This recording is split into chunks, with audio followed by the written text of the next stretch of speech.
시간입니다. 마태복음입니다.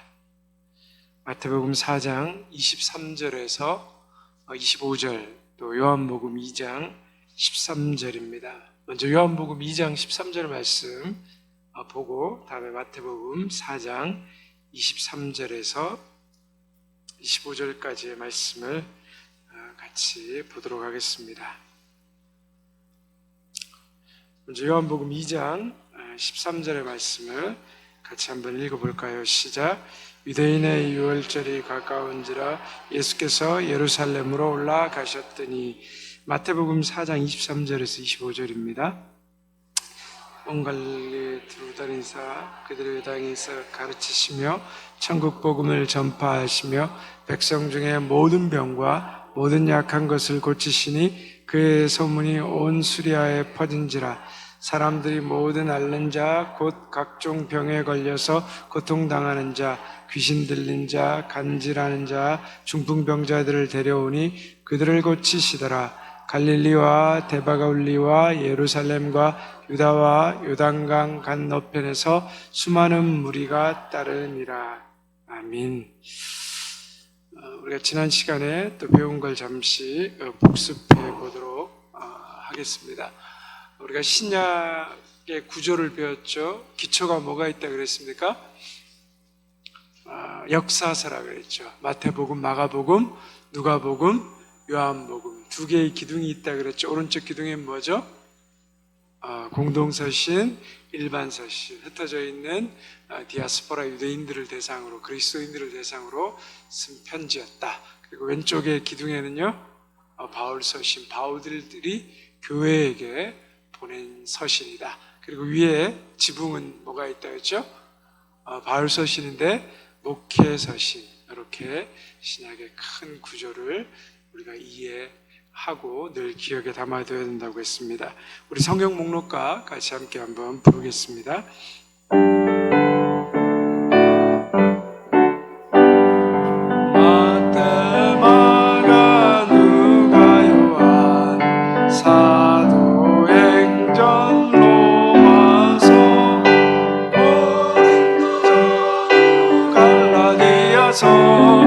에베소서, 빌립보, 골로새, 데살로니가 전후서, 디모데 전후 디도서, 빌레몬 이브리아고고, 베드로 전후 요한 1, 2, 3, 유다서 요한 계시록 구약 39권에 다 신약 27권으로 성경 66권이라.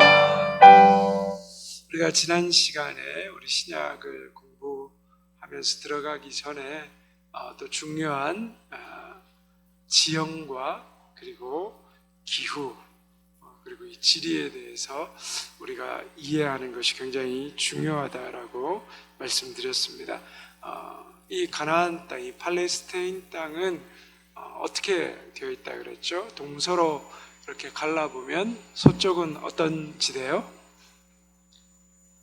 해안, 평야지대, 낮은 지대, 지중해로부터 이렇게 쭉 서서히 완만하게 올라가다가 예루살렘 쪽으로 가면 해발 한 800m의 중앙 산악지대를 형성한다 그랬죠. 그런 다음에 요단강 쪽으로 어떻게 된다 그랬죠? 골짜기로 뚝 떨어진다고 했습니다. 그래서 해수면 아래로 떨어지고요.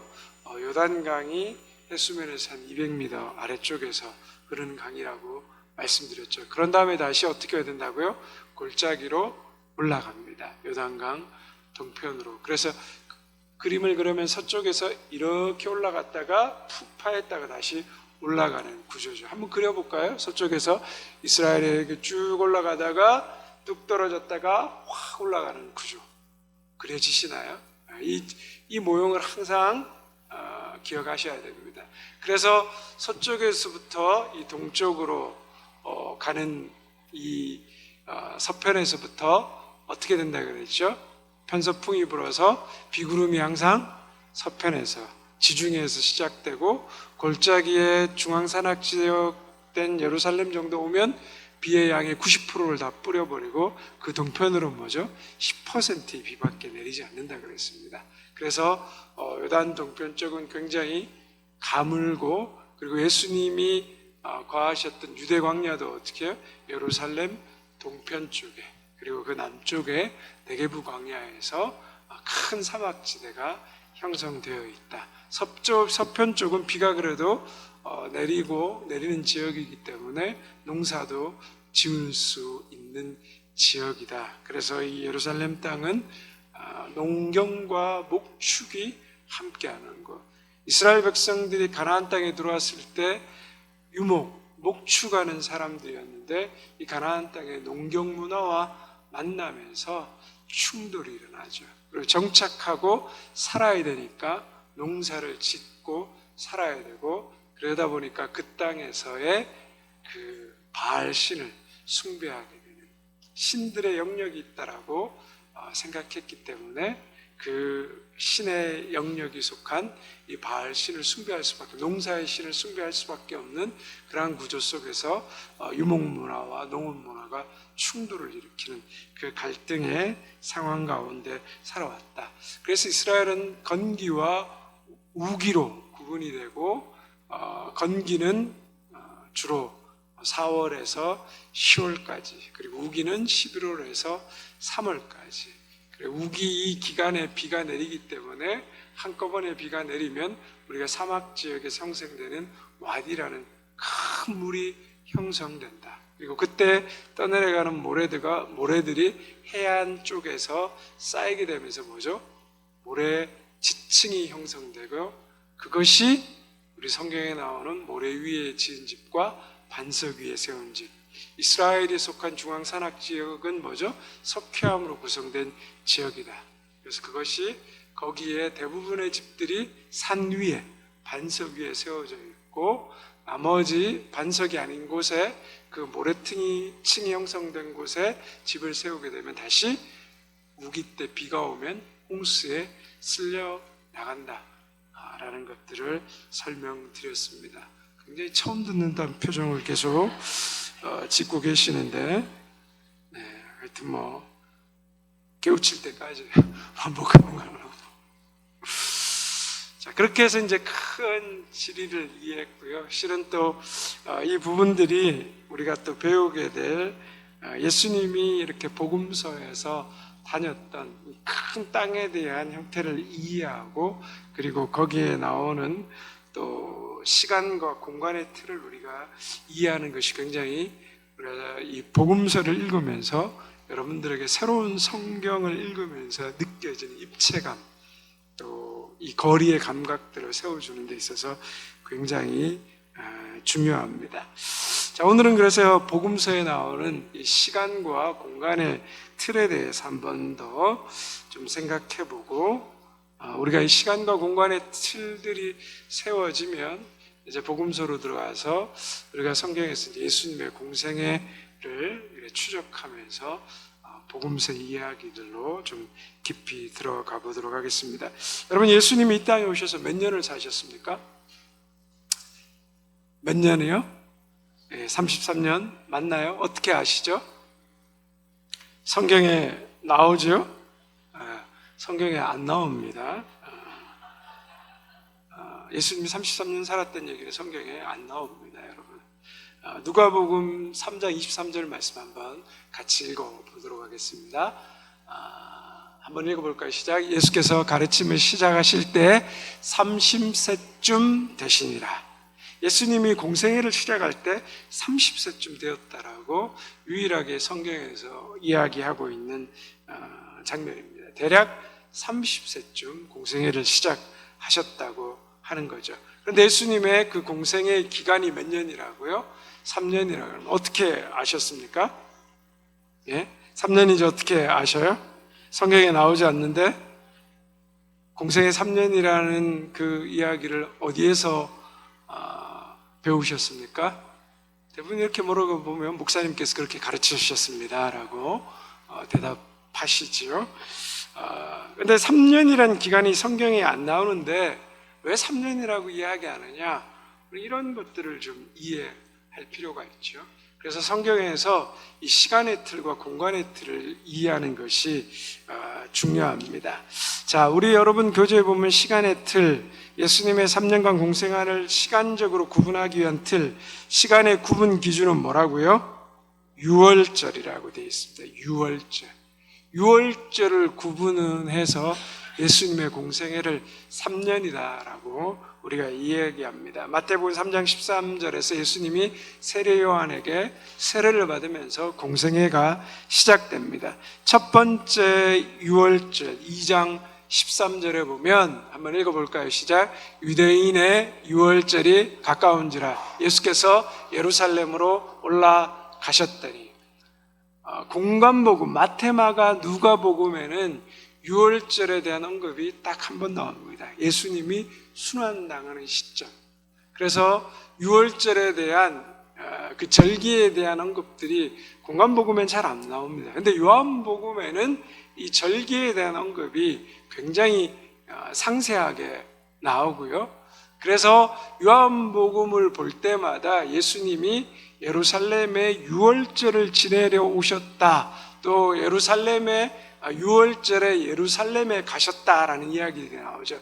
이스라엘은 큰 3대 절기가 있는데 그 절기가 되면 모든 남자들이 예루살렘으로 성지순례를 하게 되어 있습니다. 그래서 반드시 1년에 꼭 한 번 정도는 예루살렘의 성전을 방문하게 되어 있습니다. 그래서 예수님이 예루살렘에 들렸던 그 유월절이란 요한복음의 정확한 절기의 언급을 통하여서 3번 오셨다라고 얘기하고 또 어떤 분들은 4번이라고 얘기하고 어떤 분들은 5번이라고도 이야기하는데 대체적으로 3번에서 4번 오셨다라는 이야기를 합니다.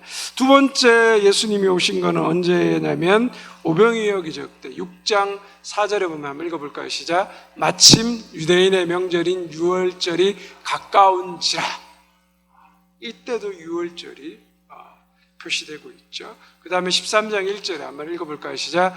유월절 전에 예수께서 자기가 세상을 떠나 아버지께로 돌아가실 때가 이른 줄 아시고 세상에 있는 자기 사람들을 사랑하시되 끝까지 사랑하시니라.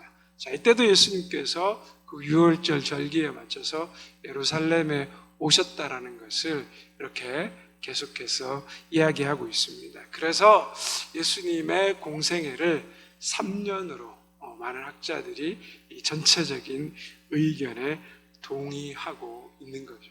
그래서 성경에 공생애가 3년이라 나오지 않는데 이 유월절을 근거로 해서 요한복음에 나온 이야기를 근거로 해서 3년으로 보고 있다. 배우셨기 때문에 유월절이 예수님의 공생애가 33년이라는 게 성경에서 나온다 말하면 뭐라고 말해야 돼요? 나오지 않는데 우리는 어떻게 알아요? 유월절을 기준으로 요한복음에 나온 그 유월절을 기준으로 우리가 예수님의 공생애를 3년으로 이해한다. 이 정도 어디 나가서 얘기하시면 굉장히 유식하다. 성경의 지식이 해박하다. 누구한테 배웠냐 물어보시면 알아서 대답해 주시면 됩니다. 그래서 예수님이 이런 공생의 3년을 유월절을 기준으로 보냈다는 것을 우리가 좀 살펴볼 필요가 있습니다. 그래서 이 시간적 순서대로 예수님이 유월절을 기준으로 해서 공생의 1년, 2년, 3년으로 나누다 보면 공생의 1년 차에서 예수님이 행하신 사역들을 보면 예수님 스스로가 누구인지를 드러내시는 일들을 많이 하십니다. 그래서 마태복음 초기에도 나오고 나머지 복음서들도 보면 예수님께서 뭘 많이 일으키셔요? 기적을 많이 일으키십니다. 병자들을 고치시고 귀신들을 치유하는 이야기가 나옵니다. 왜냐하면 예수님이 자신의 정체성이 누구인가를 그들이 기다리고 있던 메시아라는 것을 드러내시기 위해서 이런 일들을 많이 행하시게 되는 거죠. 그러면서 예수님이 갈릴리에 계시다가 예루살렘에 나타나셔서 한번 쫙 예수님의 정체성을 드러낸 다음에 또다시 유대인들을 피해서 갈릴리로 확 갑니다. 처음에 1년차 때는 이 유대인들이 긴가민가 저 사람이 누군가 의심하고 생각하다가 몰랐는데 이제 2년차, 3년차부터 오시면서 예수님이 자신이 누구인가를 드러내시는 그 정체성에서부터 예수님의 십자가 사건으로 쭉 강하면서 유대인들의 그 율법과 외식에 대해서 비판하시게 되면서 죽음으로 가는 거죠. 결국에는 예수님이 공생의 1년, 2년, 3년 차로 가면서 예수님의 포인트와 초점이 어디로 향하겠습니까? 십자가로 향합니다. 십자가로. 그래서 우리가 이 예수님이 행하신 공생의 1년차, 2년차, 3년차의 이런 사역들을 보면서 예수님이 향하고 있는 방향이 어디인가, 그런 것들을 성경을 통해서 우리가 좀 더 깊이 있게 이해하게 되는 거죠. 그리고 십자가의 죽음의 사건들은 예수님 공생의 3년차 마지막 그 일주일의 사건들을 성경에서 가장 많이 다루고 있죠. 많은 장을 활용해서 굉장히 깊이 다루고 있다는 것을 우리가 이제 이해하면서 성경을 보는 것이 중요합니다. 두 번째로 우리가 알아야 될 게 뭐냐 그러면 공간의 틀입니다. 공간의 틀. 예수님이 활동하신 무대의 뭐죠? 경계를 구분하기 위한 틀이라는 거죠. 여러분 그 지도에 한번 보시면 맨 거기 갈릴리 지역이 있고 사마리아 지역이 있고 유대가 있고 베레아가 있고 데가볼리가 있고 이두레 지역이라는 게 나오죠, 그죠? 여러분 거기 이렇게 체크하면 갈릴리라는 것은 여러분 도시가 아니에요. 우리가 이제 사마리아도 도시가 아니에요. 유대도 도시가 아니에요. 우리로 말하자면 도의 구분인 거예요. 경기도, 강원도, 충청도, 경상도, 전라도처럼 이스라엘이 우리나라의 강원도만한 크기인데 그 안에 이렇게 구역들이, 지역들이 나누어져 있는 거예요. 맨 위쪽 북쪽 지역이 우리가 성경에서 잘 아는 갈릴리 지역, 그 다음에 중간에 있는 지역이 사마리아 지역, 그 다음에 맨 아래에 있는 지역이 유대 지역, 그 다음에 예수님이 예루살렘에 가셨다가 나사로가 있는 베레아 지역 가시고 이방인들이 주로 많이 거주하고 있는 데가볼리 지역, 또 이두레 지역, 이 성경에 나오는 이 지역들에 대한 이해가 있는 거예요. 예수님이 갈릴리에 계시다가 뭐죠? 유대에도 계시기도 하고 유대 지역에 있다가 갈릴리로 가셨다. 그럼 이제 이 지역들이 그려지면서 예수님의 이동 동선이 이제 우리 머릿속에 기억된다는 거죠. 근데 예수님의 주 활동 무대는 어디였습니까? 갈릴리와 유대였다는 거예요. 왜냐하면 사마리아는 유대인들이 개처럼 이방인처럼 취급하는 지역이었기 때문에 주로 거의 잘 들어가지 않습니다. 특별한 일이 없는 동안 유대인들은 사마리아 지역을 통과하지 않고 요단강 아래 계곡 지역으로 해서 훨씬 돌아서 갈릴리로 가는 그런 루트를 다니기도 했습니다. 자, 그 다음에 여러분 그 세 번째 보면 갈릴리 호수 남쪽에서 예루살렘까지 거리가 얼마라고요? 약 100km라는 거예요. 여러분 하루에 걸어서 몇 킬로 정도까지 걸어가실 수 있을 것 같습니까? 정말 잘 걷고 건강하면 30km 정도 걷는다라고 그래요. 그래서 이 100km의 길은 3일에서 5일인데 아마 이때 당시에는 길도 별로 좋았지 않기 때문에 더 걸렸을 것 같은데 유대인의 역사가 요세푸스라는 사람은 보통 성인 걸음으로 빨리 하면 3일, 조금 천천히 가면 5일 걸렸다라는 이야기를 합니다. 그래서 예수님이 갈릴리 지역에서 예루살렘으로 왔다 그러면 며칠간의 여행을 하는 거라고요? 빠르게는 3일, 길게는 뭐죠? 5일간의 걸음으로 여행하고 계신다, 이동하고 계신다. 그거를 우리가 이제 이해하게 된 거예요. 갈릴리에 있다가 번쩍 이 유대 지역으로 예루살렘으로 올 수 있는 게 아니라는 거죠. 그래서 복음서를 읽을 때 예수님의 이 활동 무대를 읽고 이해하면 좋다라는 거죠. 그래서 우리가 다음 시간에 또 요 부분에 대해서 이 지역 구분과 또 도시, 핵심적인 그 도시에 대해서 좀 더 배우고 공부하도록 하겠습니다. 우선은 먼저 4개 수역을 우리가 좀 구분하고 이 공간을 할 때 좀 이해해야 됩니다. 우리가 구약 시간에도 배웠지만 맨 위에 북쪽에 뭐가 있어요? 갈릴리 바다. 그 다음에 그 밑으로 내려오는 강이 뭐예요? 요단강. 그 아래 사해가 있고 왼쪽에 지중해가 있어요. 한번 그려볼까요? 자, 오른손 올려서 갈릴리 북쪽에 위쪽에 갈릴리 바다 따라하겠습니다. 갈릴리 바다 쭉 내려오면서 요단강. 요단강은 꼬불꼬불해요. 그리고 요단강, 그 다음에 그 아래에 사해. 사해는 훨씬 크죠. 그리고 이쪽 왼쪽에 여러분 손을 딱 피셔가지고 바다를 이렇게 경계선을 그어주시면 돼요. 지중해. 다시 한번 그려볼까요? 시작. 갈릴리 바다, 요단강, 사해, 지중해. 그죠? 이렇게 큰 수영 4개를 그리고 계시면 좋습니다. 자, 갈릴리 바다 먼저 볼게요. 이스라엘 뭐죠? 북쪽 갈릴리, 동쪽에 위치한다라고 얘기합니다. 우리는 호수라고 하는데, 그렇죠? 우리 지도에도 보면 그 육지 안에 있는 담수호죠, 담수호. 근데 성경에 보면 뭐라고 부릅니까? 바다라고 부른단 말이죠. 호수라고 표시도 하고 바다라고 부른다. 왜 그렇게 했을까라고 거기 밑에 바다라고 부르는 것 한번 읽어볼까요? 시작. 바다라고 부르는 것은 많은 물을 히브리어의 한계 때문이라는 거예요.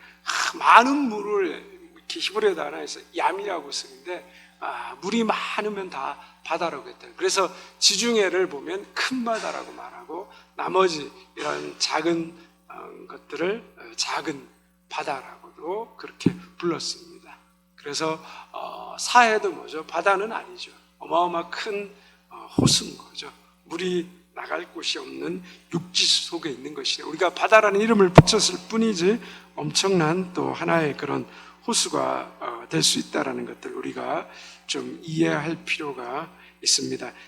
갈릴리 호수의 둘레가 얼마라고요? 한 53km, 남북으로 21km, 동서가 11km. 해수면보다 뭐죠? 200m 아래에 있다라는 것들을 우리가 이해할 필요. 한번 사진 한번 보여주시죠.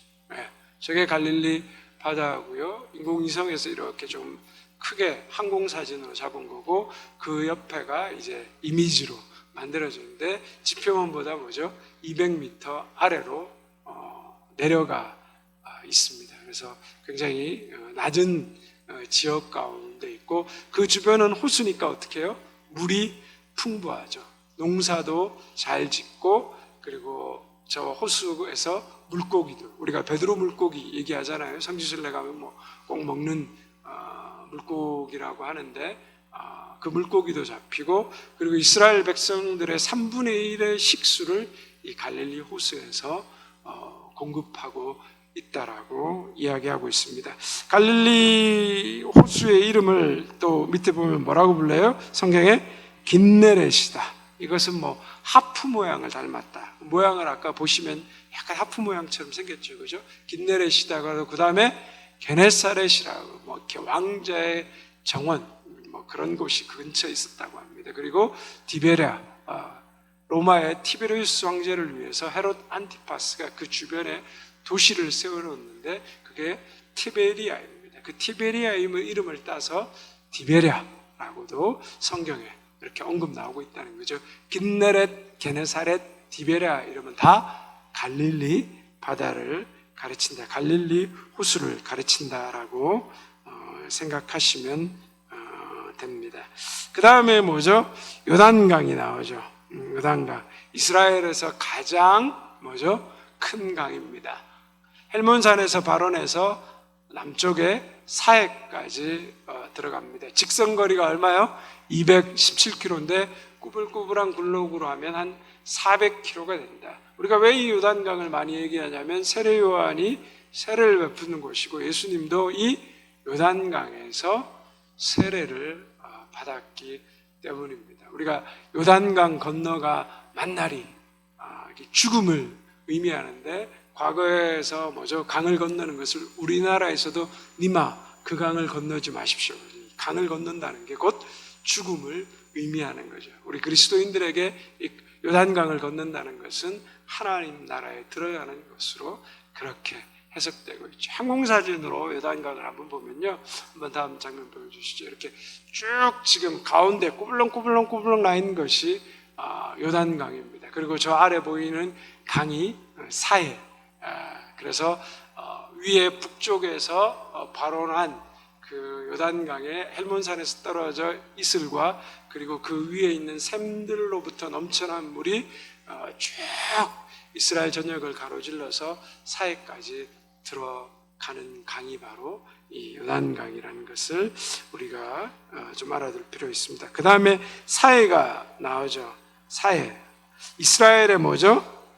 영토의 동남쪽을 경계해주는 바다다.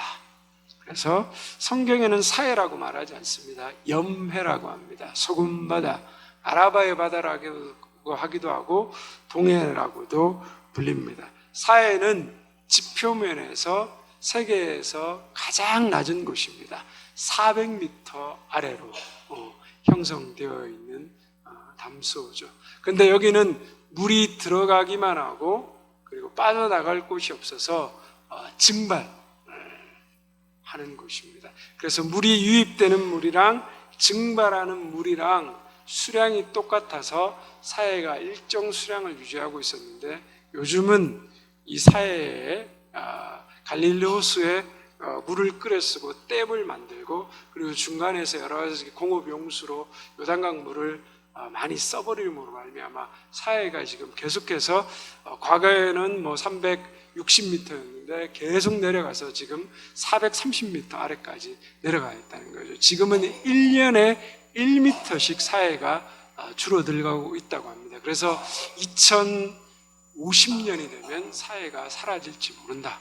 그래서 학자들이 경고하고 있고 사해가 계속해서 물이 들어오는 요단강 물이 줄어들므로 말미암아 사해에서 싱크홀이 또 생기게 되고요. 그래서 굉장한 여러 가지 사해를 살리기 위해서 또 이스라엘에서 요르단과 협력해서 홍해에서부터 바닷물을 끌어오는 그러한 일들도 지금 계획하고 있다고 합니다. 될지 안 될지는 모르겠는데 살리려고 하면 이제 그렇게 엄청난 또 작업을 해야 되는 거고요. 단 이 사해에는 지하 그 바닥에 광물들이 많이 녹아 있고 그리고 소금입니다. 일반 바다 소금물의 10배의 농도를 가지고 있다고 하죠. 그래서 광물질과 이 소금에 의한 그리고 지표면보다 400m 아래에 있기 때문에 산소의 공급량이 이 육지보다 30%가 많다라고 해요.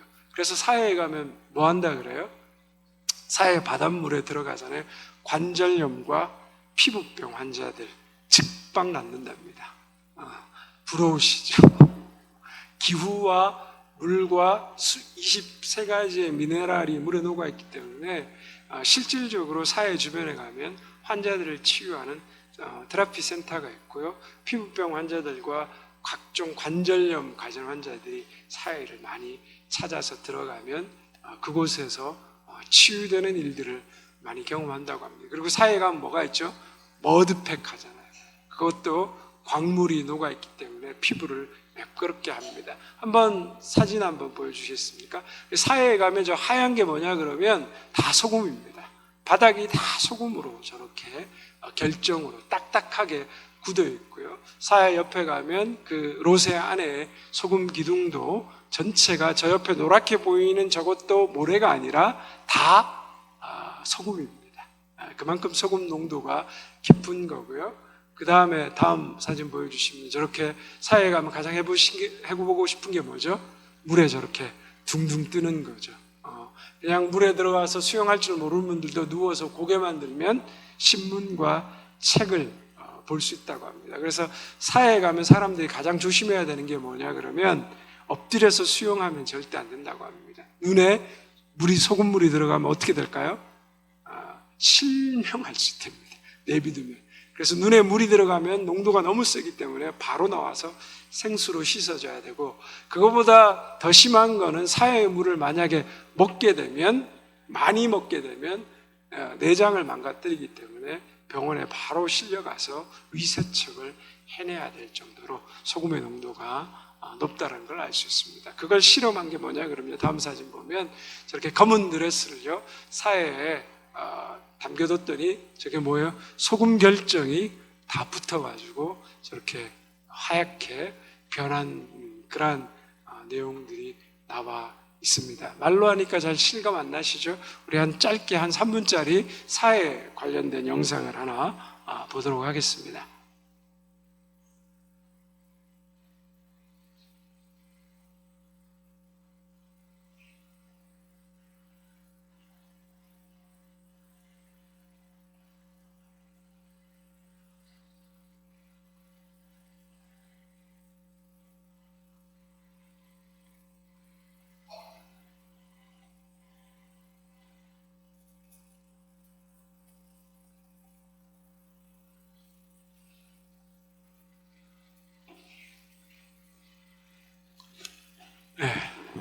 방송 사고가 난 것 같습니다.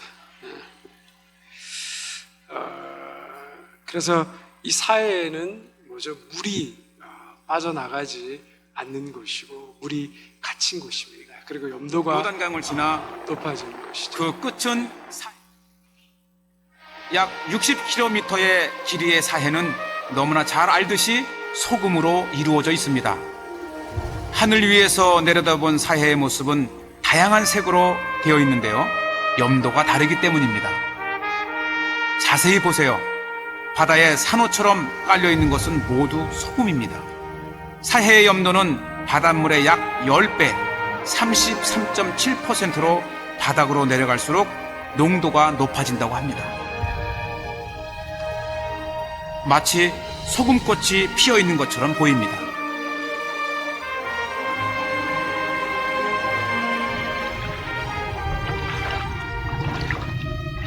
사해의 염도가 얼마나 높은지 이 스스로 응결이 돼서 바닥에 있는 이 소금 바닥이 바위 같아요. 바위. 딱딱하게 응고가 돼 있어요. 정말 서 있자니 발바닥이 따끔따끔 아플 지경이었습니다. 햇빛에 반사되어 더욱 눈부신 소금 결정체.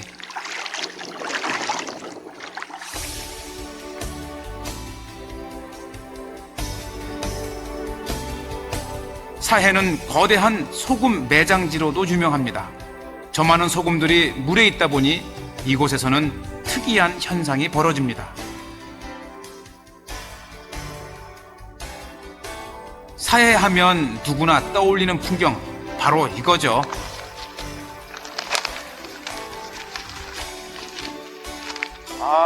좋아요.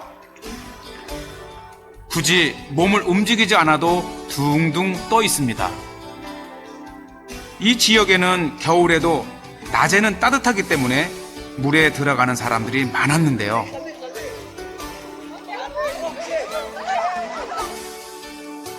연세 많으신 분도 나이 어린 사람도 누구나 이곳에서는 수영을 즐길 수 있습니다.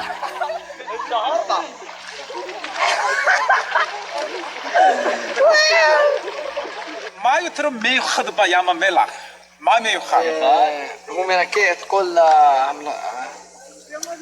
موزة כן بالخلوخ الخلوخ של הגוף הוא מנקה את הכל הבנתי שיש לו מלח. 최근 사해의 소금과 머드를 이용한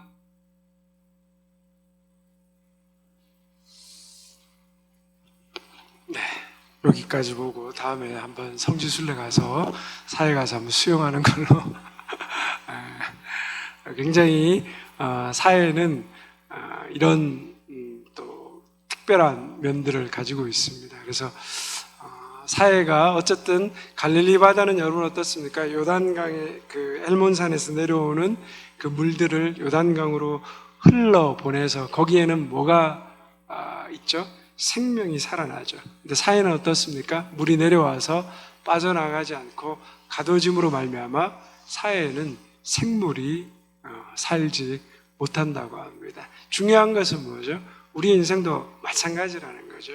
우리가 하나님의 생명을 흘려보내지 않으면 우리 가운데 있는 삶이 예수 그리스도의 말씀으로 움직이지 않고 내 안에 머물러 있으면, 내 안에만 있으면 어떻게 된다고요? 우리는 행함이 없는 믿음으로 죽은 영혼이 될 수 있다는 것을 사해와 갈릴리 호수를 통하여서 우리에게 가르쳐주고 있다라고 생각합니다. 그런데 또 사회는 한편으로 죽음 바다라고도 또 이야기하기도 하지만 또 어떤 학자들은 그 사회가 또 세상의 가장 낮은 곳, 그래서 사회를 보면서 우리가 기억해야 될 것은 예수님이 이 땅 가운데 가장 낮은 곳으로 오셨다.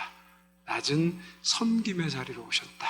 사회를 보면서 또 우리가 기억해야 되는 또 한 가지의 교훈이 바로 그런 것이라고 이야기하고 있습니다. 어쨌든 우리의 삶 가운데 예수 그리스도께서 활동하셨던 그 지역들을 우리가 늘 기억하면서 우리가 또 성경을 더 깊이 이해하는 저와 여러분 될 수 있기를 바랍니다. 우리 함께 주신 말씀을 기억하며 기도의 자리로 나아가기를 원합니다. 하나님, 우리의 삶이 또 우리의 시각이 예수님을 또 깊이 알게 하여 주시옵시고, 우리가 갈릴리 이 바다처럼 하나님 예수님의 그 생명을 흘려보내는 사람들 되게 하여 주시고, 우리가 갇혀서 머물어서 내 안에 갇혀진 인생으로 끝나지 않게 도와주시옵소서. 또 금요일 토요일 우리 아동부 수련회 하나님 또 은혜 가운데 잘 마칠 수 있도록 하나님께서 인도하여 주시옵소서. 우리 이러한 기도 제목을 가지고 함께 기도하도록 하겠습니다. 하나님 아버지, 감사합니다. 부족하고 약한 저희들을 사랑하여 주시옵시고, 오늘도 이 말씀을 통하여서 이 말씀 가운데 하나님께서 우리에게 또 말씀하시는 말을 듣고 깨닫게 하여 주시니 감사합니다. 하나님, 우리 인생이 하나님의 말씀을 하나님 받고 내 안에서만 머물러 하나님 멈추는 인생 되지 않게 하여 주시옵소서. 예수 그리스도의 사랑을 받은 자로서 그 사랑을 흘려보내게 하여 주시옵시고, 생명을 흘려보내는 자로서의 하나님 살아있는 삶을 살아가는 복된 인생 되게 하여 주시옵소서. 하나님, 그래서 나를 통하여서 하나님 생명이 살아나는 역사가 있게 하여 주시옵시고, 우리 대명교회 가운데 이 생명의 역사가 살아나서 하나님 우리 주변의 많은 이들이 예수 그리스도의 복음을 통하여 살아나는 역사 있게 하여 주시옵소서. 특별히 하나님